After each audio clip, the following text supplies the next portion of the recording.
आत्मा जो वास्तविकता में हमारा वास्तविक स्वरूप है, लेकिन अज्ञानता के कारण हम अपने ही स्वरूप को भूल जाते हैं और अपने शरीर यानी अपनी देह को ही मैं अथवा वास्तविक मान लेते हैं।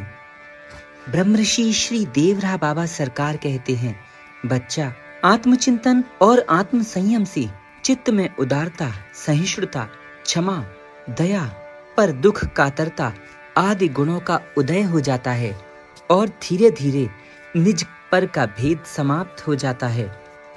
मानव से भी आगे प्राणी मात्र पर दया का भाव जगता है और धीरे धीरे सारा विश्व ही प्रेममय हो जाता है।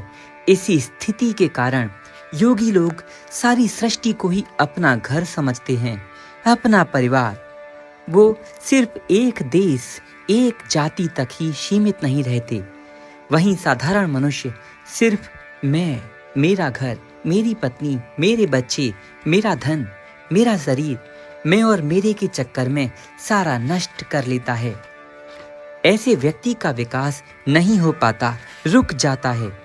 जबकि योगी संपूर्ण विश्व को ही अपना मानते हैं। श्री बाबा कहते हैं, आत्मचिंतन ही स्वर्ग का द्वार है, सच्चा आनंद है, और शरीर चिंतन ही नरक का द्वार है, घोर अशांति का कारण है। इसीलिए जो साधक नित्य प्रति थोड़ा थोड़ा अपनी आत्मा का ध्यान करते हैं, चिंतन करते हैं, वैसे ही उनमें सतोगुण के परमाणु बढ़ने लगते हैं। देह बुद्धि दुख को जन्म देने वाली है और शुद्ध चैतन्य स्वरूप आत्मा बुद्धि से आनंद का उद्रेक करने वाली है। गीता जी के 6वें अध्याय में इस स्थिति को प्राप्त करने का सरल सा उपाय बताया गया है। पहले संकल्प से उत्पन्न हुई कामनाओं और वासनाओं को त्यागना चाहिए। यानी हमारे अंदर जो संकल्प उठ रहे हैं उनके साथ हमें जुड़ना नहीं है, बस निकट खड़े होकर देखना है, जैसे नदी के बहाव को देखते हैं।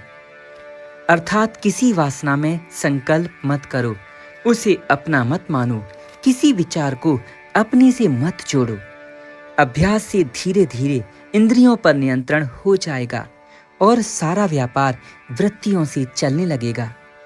इसके अनंतर मन को बड़ी सावधानी से अंतर्मुख करना होगा।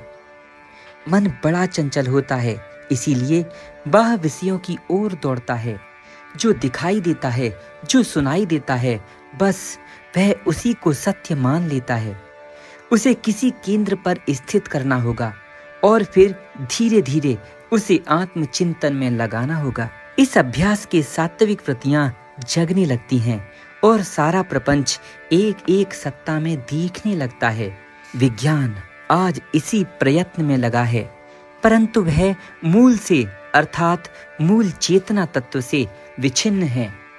ये संपूर्ण सृष्टि जिस चेतना शक्ति से चल रही है वह हमारी आत्मा का ही एक हिस्सा है। वास्तविकता में आत्मा परमात्मा का अंश है। यह जीव ईश्वर का अंशी है।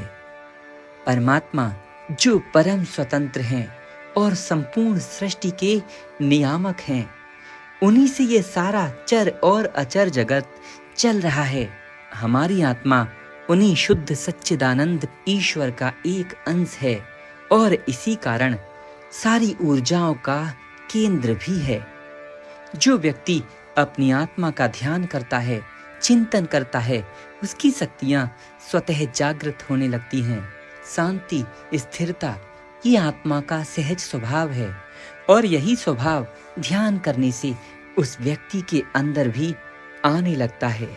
इसी कारण बड़ी से बड़े संकट और बड़ी भयंकर स्थितियां होने पर भी योगी और सिद्ध लोग विचलित नहीं होते।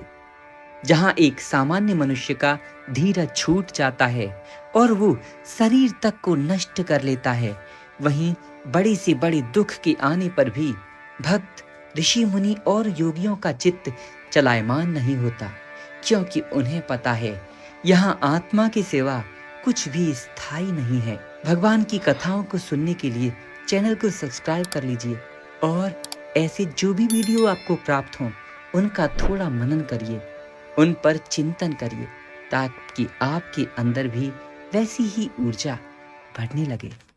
राधे राधे।